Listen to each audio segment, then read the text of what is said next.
2, guys. Okay, so in case you're thinking, what the hell is this all about, part 2, haven't seen part 1 perhaps, I want you to stop the video right about now. Okay, so now, the people who have not watched part 1, I am going to put the link to part 1 somewhere. Is it over there? Is it over there? I can never ever remember. Anyway, I'm going to put part 1 up for you, and you're going to go ahead and check that one out first. You see, it's important that you understand the background and the first part of this interview before you get stuck into the second part. And for those of you who did thoroughly enjoy part 1, as promised, 1 week later, here is part 2.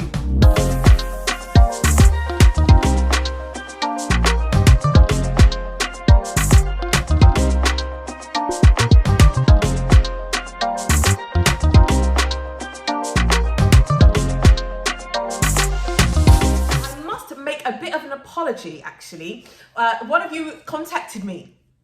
You reached out to me to let me know that I had made a little bit of an editing error. You see, there were a couple pictures in there in the first video, and I didn't tell you exactly who those people were. So what I'm going to do now is correct that error. And I'm going to give you those photos again, this time with the correct, what do you call them? Annotations doesn't sound right. Whatever the word is, I'm going to put a bit of a label. You're just going to know who it is in those pictures. And if you were confused, you're definitely not going to be confused now, because of course, those kung fu moves, kicks up in the air. Wait, let me see if I can get my leg up there. Those kicks up in the air. That was my dad, guys. I wonder maybe if I can catch him on video attempting to do those same moves this time around, this year perhaps. I wonder if he's still got it in him. Anyway, take a look at these pictures and let me know if you think my dad's moves were any good back in the day.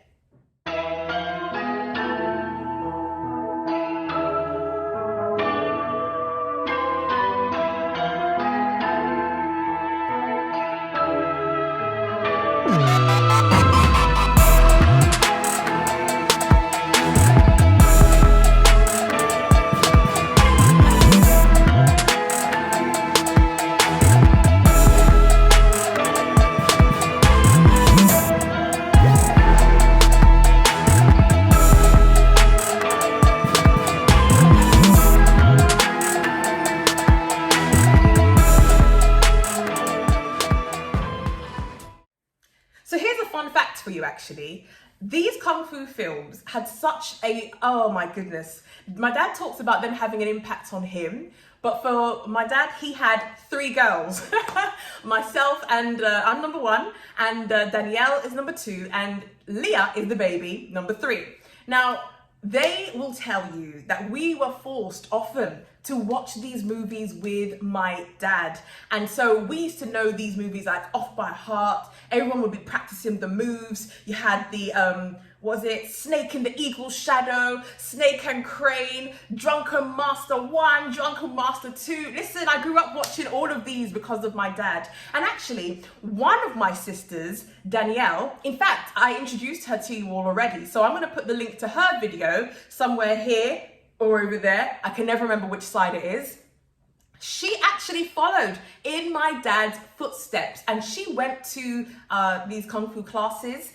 She did some of her belts. I can't remember what they're called, like what colors or anything like that. But yeah, so those had a huge impact on our lives, the next generation. So by now, we're gonna welcome back the people who had to go off to watch part 1, and welcome back to all of you who are ready to dive into part 2 of our conversation between myself and my dad. So stay tuned and enjoy. Okay, so moving along from that, let's jump forward to when we came, my sisters and I were on the scene. I remember going back to Ghana. If I'd say a year, I've absolutely made it up. But I remember that first trip when you guys took us to Ghana. What was that like from your perspective? The first time you were able to take your children back to your homeland? Oh, that was a wonderful experience. Of course, I had been going backwards and forward before that, and just to be able to save up enough money to take all the children home was like a dream come true, you know, because now I get to show my children where I was born and what kind of lifestyle I experienced in those early formative years. And it was just a joy for me to do that, for us to, you know, go on the beach.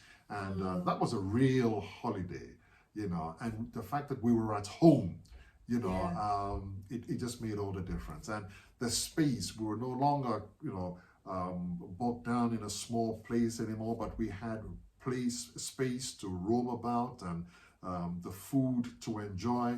It was a wonderful experience, and I really enjoyed those times. Yeah, I've only got a couple of memories from that first trip, and one of the memories that I have is when we went to Elmina Castle. And I remember I was young, and I remember, you know, the guide was showing people something, and everyone had kind of gathered in a circle. And I remember, of course, I'm a child, so I'm much shorter than everyone else.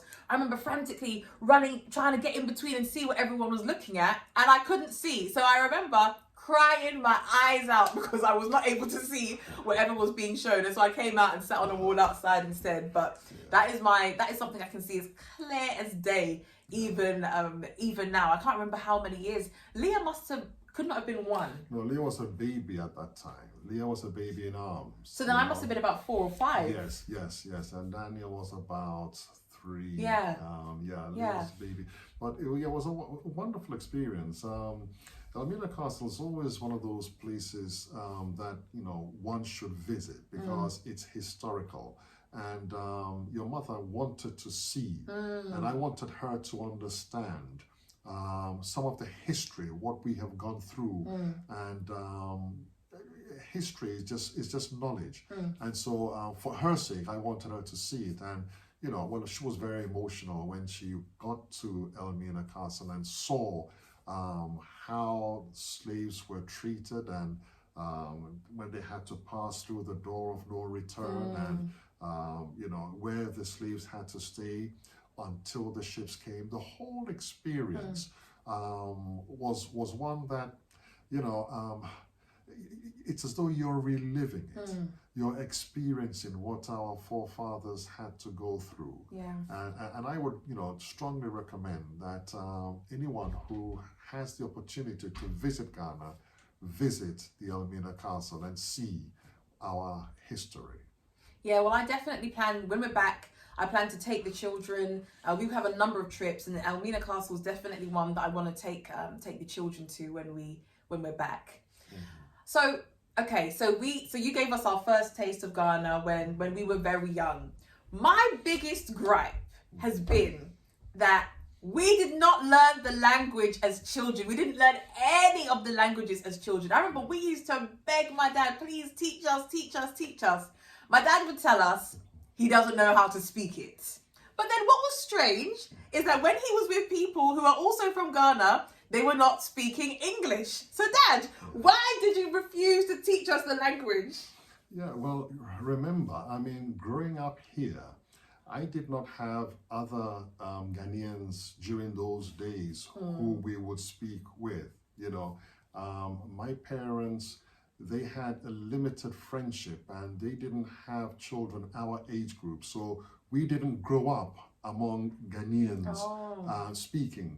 And so we lost it. And remember, the teacher says, they told you, don't speak any Ghanaian languages, just speak the English, because these children have to learn the English very well. And my parents, who are strong in education, they place a great deal of emphasis in education. You know, they wanted us to make sure that you master the English language and excel in your education, which, you know, I've grown to understand that that's not the best advice, because children are able to absorb and learn different languages. And it was unfortunate that from being able to speak these languages, now going to the other extreme, that, you know, I have forgotten most of well, I can't speak Ga at all, but most of the Tree I have difficulty. In fact, when I go to Ghana, and you know, you can tell my accent is completely different. Just trying to get along is a challenge, and so to try and teach you would be very difficult. And the thing is that who are you going to speak with? You know, you don't have friends in Ghana, you know, who are Ghanaians, and so so that would have caused a problem. And so yeah, I didn't feel comfortable or qualified enough to teach, you know, because in a household, I don't speak to mommy in Tree, and so Mum's from Grenada, by the way. Yeah. So you know, nobody speaks that language. So yeah, so no, that makes difficult. sense. Yeah. Well, we are definitely putting that right now, because in Ghana, I'm making sure that these children are getting their lessons, that they're learning, and I'm picking up, if I go into, if I'm on, you know, in a taxi, in a Bolt or an Uber, I'm asking people, okay, how do I say this, or how do I say that? And you start to pick it up. Being around, you do start to pick it up. You're hearing it more and more. And then, you know, even we have Auntie Hannah, who lives with us and who helps me with the children. You know, she will, whatever she says to me in English, she will also say it in Tree as well. And making sure that the children are picking up bits. And so, you know, we're trying to pick it up. We're trying to absorb all parts of the culture, including the language as well. So I think moving back there has been wonderful. Okay, so this is a random interruption. Now, guys, my dad is probably going to kill me for this, and he's probably watching this right now thinking, oh God, what has Naomi done now? Anyway, I want to show you a video because I came across it. I stumbled across this video that I recorded like back in, I think it was last May, and it was around the time of my dad's birthday. And I wanted to just throw this in here so that you can get an idea of some of our family dynamic when we're all together at home. Now, when was it?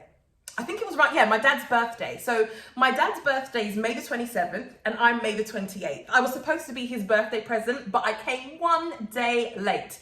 Anyway, my youngest sister, Leah, the baby, she decided that she was going to play a prank on my dad, and who did she get to rope in? She roped in my children. She even roped me in. I was unsuspecting, but I decided that I had no choice but to support my little sister in her quest to get my dad.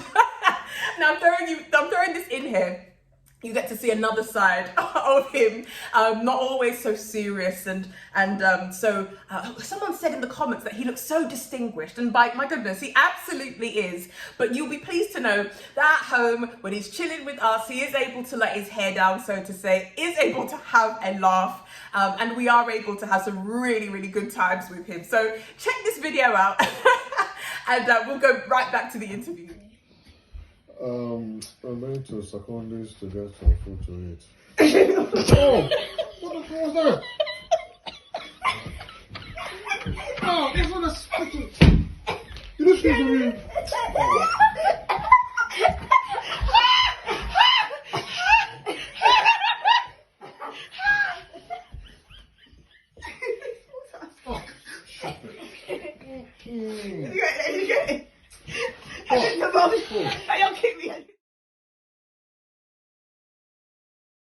Okay, so obviously, as you all know, and I've said it many times, today where I live in Ghana, I live in the house that my dad has built from the ground up. So Dad, talk to us about the inspiration. You know, you left Ghana in '67, and so why did you think it was important for you to build back home? Yeah, I didn't think I would return to Ghana. I wasn't planning on that. So I would invest in properties here in the UK.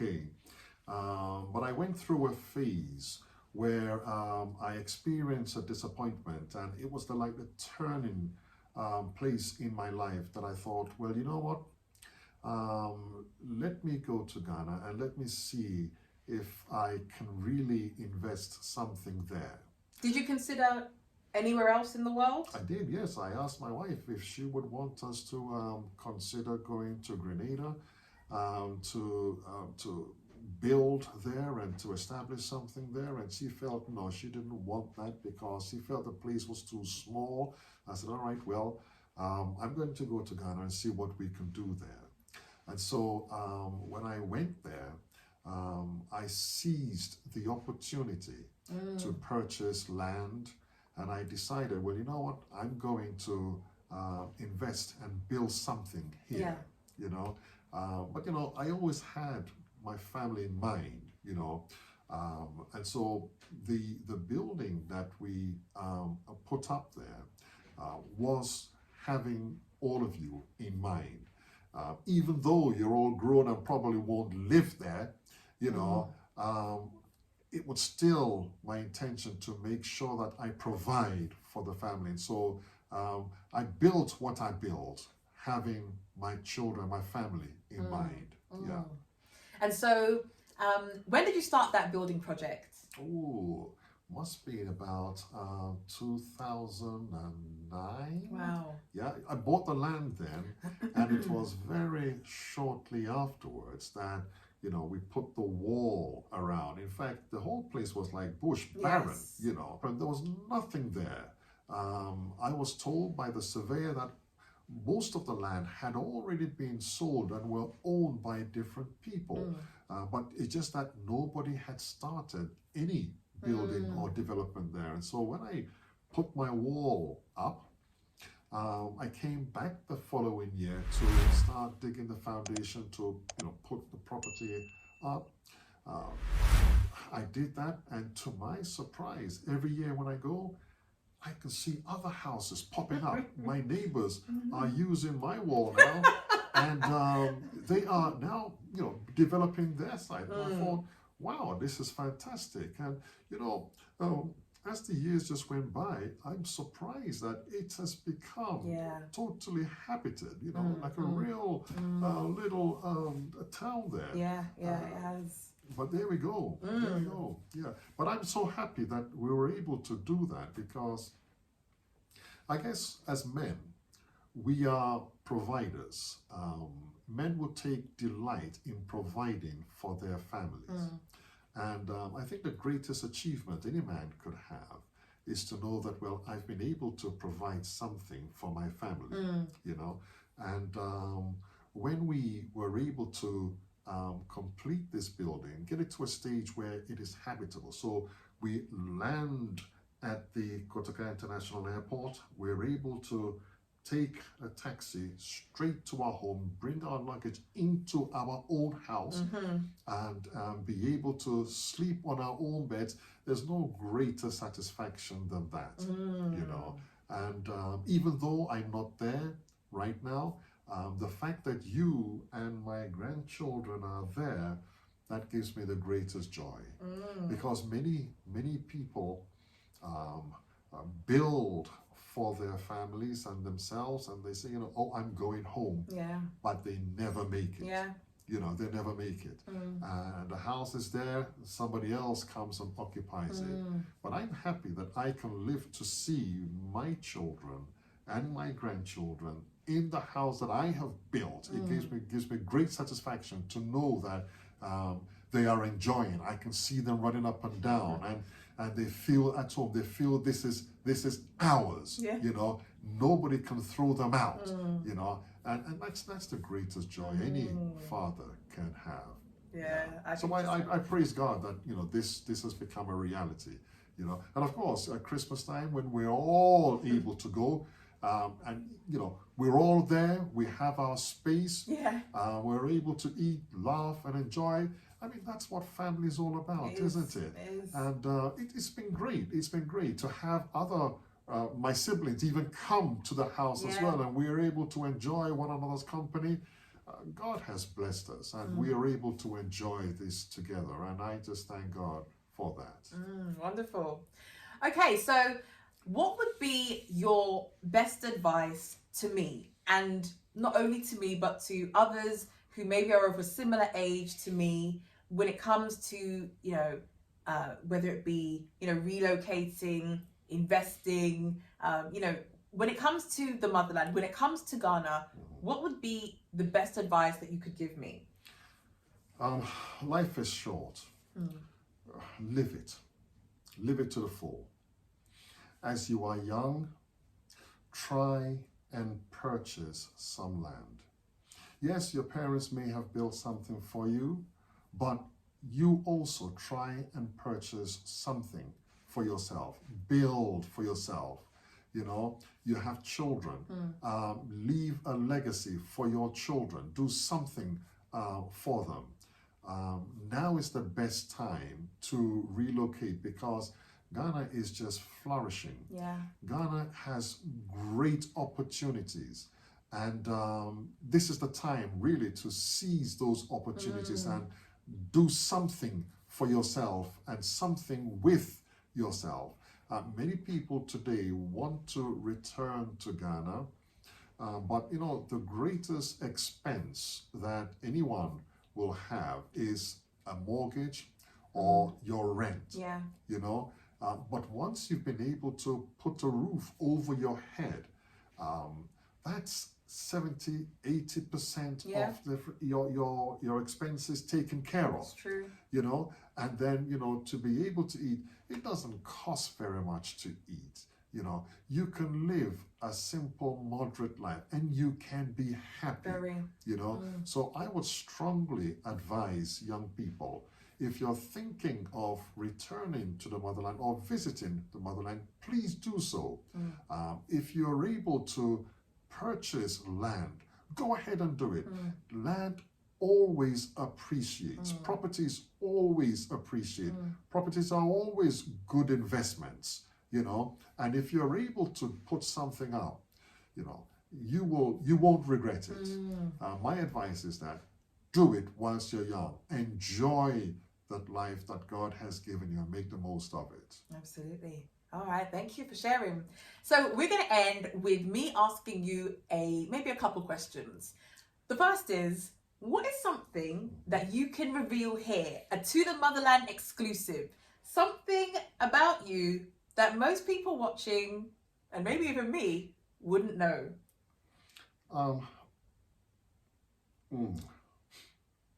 By nature, I'm an introvert. And the work that I do, I've been called to minister. And a minister has to be one who stands in the public all the time. I still get very nervous. I still am uncomfortable sitting behind, in front of a camera.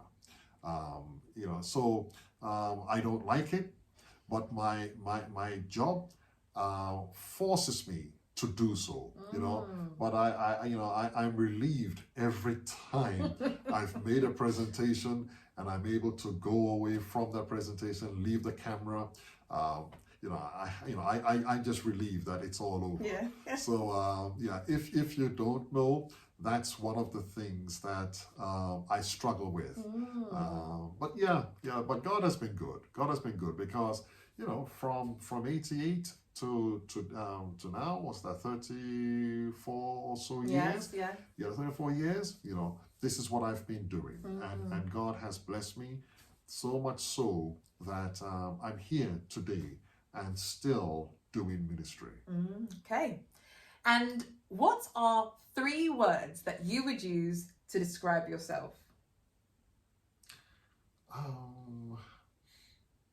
3 words to describe myself. I'm ambitious. I think I take joy in giving. When I give, I feel happy. I take delight in giving. This is very true, by the way, guys. And I'm also full of life. I also enjoy living, you know, traveling, just living, and I enjoy that. You know, life is to be lived, and I enjoy that. So I think that's the 3rd thing. Okay. Yeah. And then the final question. You built this beautiful house in Ghana. You're living in an equally beautiful house in the UK. The weather's a bit dodgy. Do you have plans to return yourself to the motherland? Oh, most definitely. Oh, most definitely. If I could go tomorrow, I will go tomorrow. Why can't you? Well, ministry is of such that when you make a commitment to God, you've got to see that through. And I am seeing that through. But there comes a time when God has told me, that's enough now. You're going to move to another phase of ministry. And with that, I can be relocated and continue ministry in another environment. So that means we're going to see you returning to the motherland, coming to live in your house in Ghana. Is that what we're hearing you say? Most definitely. All right. I'm with eager anticipation, looking forward to that. All right. Well, guys, you heard it here first. He is going to be moving back to the motherland and enjoying the fruits of his labor over there as well. So, Dad, thank you. I'm so glad we've actually finally been able to do this. Thank you so much for coming and sitting with me and speaking with me today. And I'm sure people watching would have taken value. All right, people, thank you so much for watching. You have reached the end of the conversation between myself and my dad. However, if you have other questions, if there are other things that you would want to know, please do drop them in the comments below, and I'll see if I can get my dad right back on this channel again for another conversation. Also, let me know in the comments who you would like to meet from my family next, and we'll see if we can get them lined up to come on and be interviewed and have another conversation with me. Maybe I'll even try something with the whole family all together. We'll see. Let me know what you guys want. If you guys want to see it, I'll try my best to make it happen. We are going to be together very, very soon. So maybe we could make that happen. So let me know in the comments below if you've got first of all, if you have any questions for my dad. And second, what other interviews you'd want to see from my family. Of course, we'll be bringing you content from the motherland, but also want to know who else in my family, in my circle, would you like to meet? Let me know and I'll do my best to get that lined up and bring it for you. All right, guys. I think I have run out of things to say to you. So what I will say is thank you again so much for your support. Thank you for hanging out with me. Aside from the family interviews, let me know what else you want to see on this channel. Give me some ideas of what you would enjoy watching, and I will do my best to create that content for you. You will keep us motivated, you keep us inspired, you keep us pushing, and we are loving this YouTube journey. We appreciate every single one of you. Thank you so much for all of your support. That's it from me. Until next time, bye guys.